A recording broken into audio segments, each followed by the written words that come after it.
Olá pessoal, sejam todos bem-vindos. Nesse vídeo nós vamos falar da análise fundamentalista da empresa Whirlpool. É uma indústria de eletrodomésticos, né? Ela é uma multinacional. E nós vamos fazer uma análise do ano de 2020, mas não vamos fazer a análise da sua totalidade, porque ainda não saiu o resultado do quarto trimestre. Então nós vamos fazer uma análise aí dos 3 primeiros trimestres de 2020 e fazer uma análise dos 3 primeiros trimestres dos anos anteriores, para ser mais exato aí, de 2014 a 2020. Bom, começando aqui com a análise da DRE, que é o demonstrativo do resultado do exercício. Deixa eu só ativar a caneta se eu precisar fazer algum tipo de marcação. Bom, a gente começa com a receita líquida, que vinha mantendo uma certa estabilidade de 2014 a 2017. E veio numa queda aqui em 2018 e apresentando uma pequena recuperação em 2019 e mantendo-se essa recuperação em 2020. Bom, a gente tem o custo dos bens vendidos. O custo dos bens vendidos é praticamente um espelho da receita líquida da empresa. Quando a empresa vende mais, ela gasta mais, quando ela vende menos, ela gasta menos, e foi o que aconteceu quando ela manteve aquela estabilidade de 2014 a 2017, manteve a estabilidade dos custos. Quando ela vendeu menos em 2018, diminuiu os custos delas. E quando teve o aumento das vendas em 2019 a 2020, aumentou os custos da empresa também. Quando a empresa vende mais, ela tem que gastar mais para poder fazer a produção dos seus produtos. Bom, a gente tem um lucro bruto, que é o primeiro resultado. Para a questão de avaliação ainda é um pouquinho fraco, mas é a primeira conta de apuração de lucro e prejuízo. Sempre esteve no patamar positivo, que é esse patamar daqui, acima dessa linha. Tem algumas empresas que já no primeiro resultado, porque a situação está tão complicada, já apresentam prejuízo, que não é o caso da Whirlpool.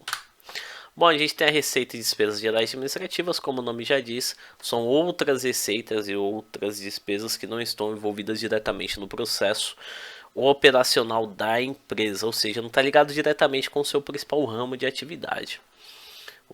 Aqui envolve, na questão das receitas, envolve quando ela vende algum ativo fixo da empresa. Geralmente quando ocorre alguma venda de um ativo, aí ocorre dela ficar no patamar positivo. Caso contrário, fica no patamar negativo, que são as outras despesas gerais e administrativas. Como o nome já meio que induz, envolve a questão administrativa, organizacional, gastos lá com computadores, servidores, licenças de sistemas, folha sulfite, impressoras para o pessoal administrativo trabalhar, salário do pessoal administrativo, produtos de limpeza, manutenção predial, ou seja, são os gastos que a empresa tem que não estão ligados diretamente ao seu processo operacional, ou seja, ligados diretamente com o seu principal ramo de atividade. Bom, a gente tem o resultado operacional. Isso daqui é para a questão de avaliação da empresa, é considerado um dos mais importantes. Isso daqui é o famoso EBITDA ou lagida, que é o lucro antes do imposto de renda e o lucro antes da despesa e receitas financeiras. Isso daqui é o que a empresa lucra ou tem prejuízo só com as suas operações, ainda assim o envolvimento o envolvimento de terceiros, né? Ou seja, sem o envolvimento de contas de operações que não estão ligadas diretamente com a situação da empresa em relação ao operacional da empresa. Bom, batendo o olho aqui, sempre esteve no patamar positivo, ou seja, sempre esteve acima dessa linha aqui. O melhor período foi em 2014, sendo o pior período entre 2017 e 2018, apresentando recuperação forte em 2019 e 2020 aqui seguindo a linha de tendência de alta. Bom, a gente tem despesas e receitas financeiras, daqui o que a empresa ganha ou perde no mercado financeiro. A gente consegue olhar aqui se traçar uma linha está numa tendência de alta. A empresa só perdeu no mercado financeiro em 2014, 2016 e um pouquinho em 2018, tendo forte bastante saldo positivo em 2019. Em 2020 aqui um pequeno prejuízo aqui. Pode ver que aqui a empresa ela intercala, né, entre prejuízo e lucro, mas praticamente na linha neutra. A empresa não está perdendo tanto assim no mercado financeiro. E ganhou bastante, ganhou bem aqui em 2019. Aqui o receita de despesas financeiras que a empresa ganha e perde no mercado financeiro, que envolve variação cambial que ela ganha ou perde em investimentos que ela faz no mercado financeiro, pode ser até investimento em ações de outras empresas, e os juros que ela paga de empréstimos e financiamentos. Bom, aqui a gente tem o lucro antes do imposto, ou seja, a apuração de lucro é o operacional, com já deduzindo aqui o despesas das receitas financeiras, e a gente vai ter a apuração do lucro antes do imposto. Novamente é mais uma apuração que a empresa nunca teve prejuízo, sempre esteve acima desse patamar daqui. O melhor período foi em 2019, sendo o pior período aí 2018, 2016 foram bem próximos um do outro. Bom, a gente tem o imposto pagos aqui, o imposto de renda e contribuição social, para a questão de análise, não diz muita coisa pra gente.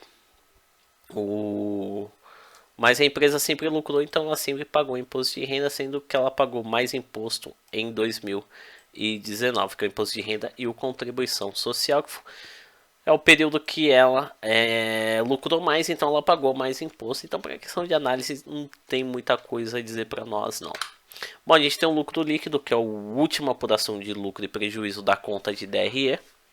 Esse aqui é o lucro por lei, que é dividido entre os sócios e acionistas, pagamento de dividendos, reserva estatutária e reserva legal, e o que vai ser lucro e prejuízos acumulados para os próximos períodos. Bom, novamente a empresa nunca teve prejuízo, sendo o melhor período novamente 2019, 2014 também foi um ano muito bom. O período de 2015 a 2018 da empresa foi razoável, se manteve estável, e 2020 em relação a 2019 teve uma queda até um pouquinho acentuada aqui, lembrando que 2020 também é um ano de pandemia, um ano bem atípico. Bom, a gente tem a estrutura de capital, começando com a participação de terceiros, aqui é o percentual representativo do quanto que a empresa pegou de empréstimos e financiamentos em relação ao que foi investido pelos sócios e acionistas lá no patrimônio líquido. Se for acima de 100%, quer dizer que as dívidas da empresa de empréstimos e financiamentos superam o que foi investido lá pelos sócios e acionistas. Se estiver abaixo de 100%, quer dizer que o patrimônio líquido supera as dívidas com bancos e financeiras. Tá aqui o patamar de 25%, ou seja, um terço aí, um quarto, perdão. A empresa só teve abaixo de um quarto de empréstimos e financiamentos do total do seu patrimônio líquido, isso é excelente. Sendo o período que superou um pouquinho os empréstimos e financiamentos 2020, sendo o melhor período em 2019, mas está assim, das empresas que eu analisei até agora, a participação de terceiros, a Whirlpool tem um melhor índice aqui, um nível de percentual bem controlado. A empresa está sendo operada por sua maior parte com capital próprio e não com capital de terceiros. E é uma empresa assim, olha, assim, eu fiz os gráficos aqui, mas para prestar atenção de análise é a primeira vez que eu estou batendo o olho nessa empresa, é a primeira vez que eu analiso essa empresa e está me surpreendendo muito por questão dos lucros dela, e a questão, pelo menos até agora, da participação de terceiros está sendo excelente. Bom, a gente tem uma composição de endividamento. Isso daqui é o nível de endividamento da empresa em relação a curto prazo e a longo prazo. Se estiver acima de 50%, quer dizer que a maior parte da dívida da empresa está a curto prazo e a menor parte está a longo prazo. E se estiver acima de 50%, se estiver abaixo de 50%, quer dizer que a menor parte está a curto prazo e a maior parte está a longo prazo. O ideal é que a maior parte da dívida esteja a longo prazo e a menor parte está a longo prazo. E a menor parte está a curto prazo. Perdão, deixa eu tentar organizar aqui de novo que eu me confundi. O ideal é a menor parte da dívida estar a curto prazo e a maior parte está a longo prazo. Por que a menor parte da dívida tem que estar a curto prazo? Porque a empresa vai ter tempo para poder gerar o seu fluxo de caixa, fazer seu estoque girar, para poder pagar essa dívida em dia. Se a maior parte da dívida estiver a curto prazo, corre um risco da empresa não conseguir quitar. Mas isso não quer dizer que a empresa não vai pagar, né? Mas assim, é uma questão de teoria, né? Mas na prática, às vezes a empresa consegue gerar o caixa o suficiente para poder quitar a sua dívida em dia tranquilamente. Bom, sempre esteve acima do patamar de 80%. Aqui o gráfico aqui já começa acima de 80%, ou seja, sempre a maior parte da dívida da empresa sempre esteve a curto prazo. Mas isso não quer dizer também que a empresa não esteja quitando a sua dívida em dia, sendo o maior período aqui em 2020, que chegando bem próximo, quase que o total da sua dívida aqui, que está próximo de 92%, quase a sua totalidade está a curto prazo. Análise de rotatividade. Vamos começar com a rotatividade do estoque. Depois que o produto depois que o produto é fabricado, ele vai para estoque. Quanto tempo ele fica até ser vendido? Que o ideal, quanto menor, melhor. De 2014 a 2017 ele ficou aproximadamente aí 4 dias parado em estoque. 2018 aqui foi um ano muito bom, ficou aproximadamente só 2 dias parado em estoque.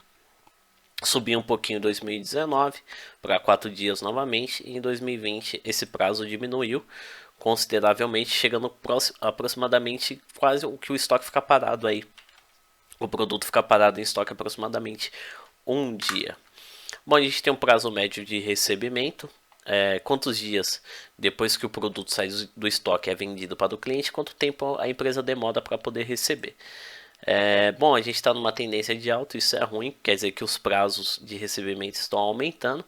O melhor período foi em 2014, a empresa demorou apenas 4 dias para poder receber de seus clientes. E sendo o pior ano em 2020, a empresa demorou aí aproximadamente 8 dias para poder receber de seus clientes. Lembrando que a gente está avaliando aqui os 3 primeiros trimestres. Lembrando também que a gente aqui está na pandemia do coronavírus. Então muita gente aí acabou atrasando, muita gente perdeu o emprego, a economia acabou sendo afetada, teve o fechamento das lojas, né? Teve o fechamento das varejistas, principalmente Casas Bahia, Magazine Luiza, o fechamento dos shoppings, né? Tem a loja Fast Shop também que vende eletrodoméstico. Então acabou impactando aí na questão do prazo de recebimento. Bom, a gente tem um prazo médio de contas a pagar. Aqui o prazo médio de contas a pagar também seguiu a linha aí do prazo médio de recebimento. O período de pagamento da empresa em relação aos seus fornecedores aumentou também, que é o ideal, é acompanhar. O prazo médio de recebimento, o ideal é sempre ser inferior ao prazo médio de pagamento, ou seja, a empresa, o ideal é receber primeiro e depois pagar seus fornecedores. Se a empresa paga primeiro seus fornecedores e depois recebe seus clientes, corre o risco da empresa ter que captar capital de giro, e capital de giro envolve empréstimos e financiamentos e acaba gerando mais juros, mais multas, se a empresa acabar atrasando, e acaba impactando na margem de lucro líquido da empresa também. Bom, a gente tem um prazo médio. Aqui eu fiz um gráfico que esboça a linha do prazo médio, o prazo de recebimento e o prazo médio de contas a pagar. A linha mais clarinha aqui é o prazo médio de recebimento e a linha mais escura é o prazo médio de contas a pagar. E aqui tá legal, porque o prazo médio de recebimento está inferior ao patamar de prazo médio de contas a pagar, ou seja, a empresa sempre recebeu dos seus clientes primeiro e depois pagou os seus fornecedores. Então não precisou tanto se endividar para poder pagar seus fornecedores em dia, e a gente consegue até analisar na questão da participação de capital de terceiros, que está no nível de representatividade aí, percentual de 25%, abaixo de 25%, referente ao patrimônio líquido. Isso é muito bom. Então mostra que a empresa, com seus recursos próprios, sem a participação de terceiros, de empréstimos e financiamentos, ela está conseguindo levar a sua empresa tranquilamente, só com seus recursos próprios. Bom, a gente tem um índice de liquidez, começando aqui com liquidez geral, que é um comparativo que nós fazemos com o ativo total da empresa em relação ao passivo total. Se tiver acima de R$1, isso aqui é como se fosse um comparativo para cada R$1 de dívida, quanto que a empresa tem de ativo total. Se estiver acima de R$1, quer dizer que o ativo supera o passivo total da empresa. O melhor período aqui foi entre 2014 e 2016, ficou no patamar de 1,63 a 1,70, caindo bastante aqui em 2018, sendo um dos piores períodos. Chegou próximo a 1,47 aproximadamente, se recuperando em 2019, voltando para o patamar de 1,68, 1,69, e 2020 sendo o pior período, entrando aqui no patamar de 1,45, mas sempre acima do patamar de R$1, ou seja, o ativo sempre superou o passivo da empresa. O ativo são os bens e direitos e o passivo são as obrigações que a empresa tem a pagar a terceiros, empréstimos, financiamentos, folha salarial, impostos, etc. Bom, a gente tem o liquidez corrente. O liquidez corrente, já batendo o olho, a gente consegue verificar que ele está bastante estável, né?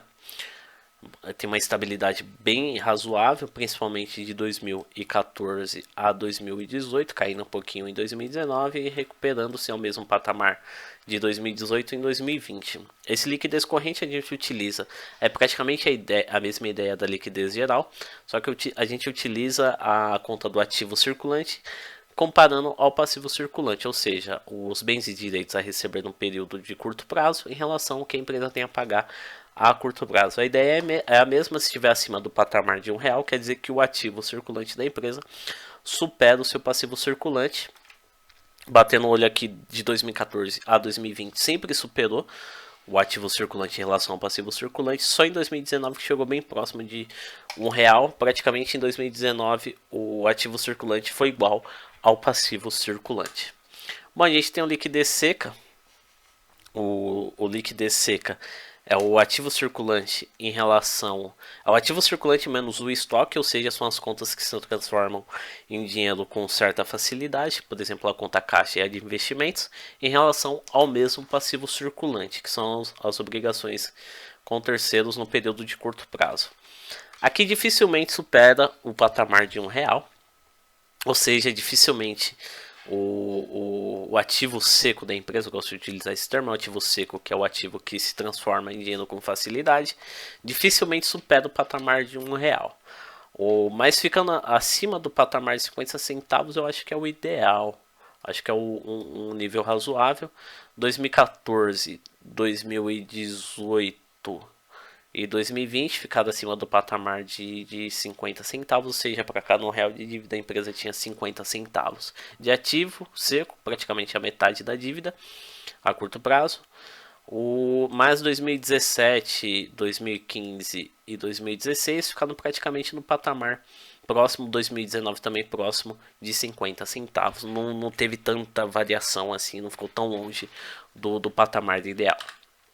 Bom, agora a gente tem um índice de rentabilidade, começando do giro do ativo, para cada R$1 de ativo que foi investido no ativo total, quanto foi retornado de venda no período.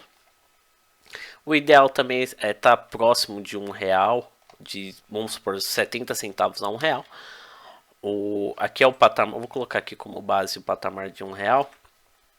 O 2014 superou R$1, 2016 superou, 2017 ficou no patamar de R$1 aproximadamente, caiu muito em 2018, chegando no patamar de aproximadamente 60 centavos, e de 2019 apresentando uma recuperação, 2019 a 2020, apresentando uma recuperação forte, entrando no patamar daqui aproximadamente a 85, 87 centavos para cada R$1 que foi investido no ativo total, ou seja, em 2020, para cada R$1 que foi investido no ativo total da empresa, teve retorno de vendas aí de 85, 86, 87% aproximadamente. Bom, a gente tem a margem operacional, ou seja, a margem de lucro das vendas sobre os processos operacionais da empresa, que é o resultado operacional, quanto que foi a margem de lucro do resultado operacional em relação às vendas. Aqui o período de 2014 foi um ano muito bom, chegou aproximadamente a 10%. Teve essa queda aqui no período de 2015, chegando ao patamar de 4%. Ficou aqui dançando, ficou namorando esse patamar daqui entre 4% e 3% de 2015 a 2018, apresentando uma recuperação forte em 2019, entrando no patamar de 11% aproximadamente, e tendo uma pequena queda no ano de 2020 da margem operacional, chegando próximo ao patamar de 10%. Bom, a gente tem a margem líquida agora. A margem líquida é o percentual de lucro que a empresa conseguiu, deduzindo tudo, acrescentando e deduzindo as despesas, as receitas totais da empresa, ou seja, a margem de lucro final, quando a empresa vendeu lá o produto dela lá para o cliente final. Qual foi a margem que ela teve de lucro nessa venda que vai ser dividida entre os sócios e acionistas? E o que vai ser dividido entre os sócios e acionistas, pagamento de dividendos e o que vai ser lucros ou prejuízos acumulados para o próximo período. Bom, a empresa sempre teve lucro, que a gente já conseguiu analisar lá nos gráficos anteriores, né? Principalmente das contas de DRE. A empresa sempre obteve lucro. Teve uma queda em 2014, ela apresentou uma margem líquida de 7% aproximadamente, caiu forte em 2015, ficou no patamar de 2 a 3%, se manteve estável de 2015 a 2018, namorando esse patamar aí de 2 a 4%, apresentando uma recuperação forte aqui em 2019, surpreendentemente chegando ao patamar de 12% de margem líquida, de uma margem muito boa para o mercado brasileiro. E teve uma queda aqui em 2020, entrando no patamar aí de 7% aproximadamente aí. Lembrando que a gente está passando em 2020, está sendo aquele ano atípico, o ano da pandemia, mas mesmo assim a empresa continua lucrando e tem uma margem razoável, voltando para aquele patamar de 2014. E longe do patamar que foi até então foi o período ruim para a empresa, não foi o pior período. E foi de 2015 a 2018. Aqui ela está seguindo até uma. Ainda está longe aqui desse pior patamar até então. Lembrando que a gente está passando por esse ano atípico aí, que é o ano da pandemia. Bom, pessoal, espero que vocês tenham gostado do vídeo. Quem puder estar se inscrevendo no canal, agradeço demais. Quem puder também estar deixando um like, já contribui demais para o compartilhamento do vídeo aí, para o vídeo ter uma representatividade legal no YouTube. Se vocês tiverem alguma empresa que que você queira que seja analisada, deixa nos comentários aí. Quem quiser dar uma acessada no meu canal, tem outras empresas que eu fiz estudos, né? Estudos fundamentalistas. E eu espero que eu tenha contribuído aí para a tomada de decisão de vocês. Um grande abraço, sucesso a todos, até o próximo vídeo.